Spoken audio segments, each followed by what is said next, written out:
কত ইঞ্চি আছে? সর্বনিম্ন হচ্ছে 4 স্টক 1.5 ইঞ্চি। 1.5 ইঞ্চি আছে, 2 ইঞ্চি আছে, 3 ইঞ্চি আছে, 4 ইঞ্চি আছে, সবই সব আছে। আজকে সব কালেকশন আপনাকে দেখাবো। তো আমরা এটা দিয়ে শুরু করি। এটা হচ্ছে 1.5 ইঞ্চি বাই 1.5 ইঞ্চি আপনার 4 স্টক। হ্যাঁ হ্যাঁ, একটা খুবই স্যাম্পল আপনার দেখেন, এটা খুবই স্যাম্পল।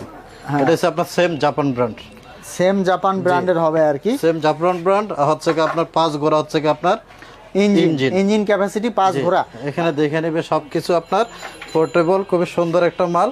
এটার সাথে একটা আপনার হচ্ছে কি মোবাইল ফ্রি করব ভাই। 1.5 ইঞ্চির সাথে মোবাইল ফ্রি থাকবে। মোবাইল ফ্রি প্রত্যেকটার সাথে আজকে একটা মোবাইল ফ্রি করব জাপানের সাথে, সেম জাপানের সাথে। আচ্ছা ভাই, কত প্রাইস কত এটার? এটা প্রাইস রাখতেছে 10,500 টাকা ভাই। 10,500। আর যারা কম দামে নিতে চায় 2 তাদের বছরের জন্য সার্ভিস ওয়ারেন্টি থাকবে সাথে। এটার সাথে 2 বছরের সার্ভিস ওয়ারেন্টি থাকবে, 10,500 টাকা। আর যারা কম দামে নিতে চায় তাদের জন্য তাদের ব্যবস্থা জন্য আছে। আছে ব্যবস্থা আছে। 8,500 টাকা আছে, 8,000 টাকা আছে, বিভিন্ন রকম কম দামি আছে যেগুলো বলা হয়। আচ্ছা, আপনারা সব ধরনের মালগুলাই কিন্তু নিতে পারবেন।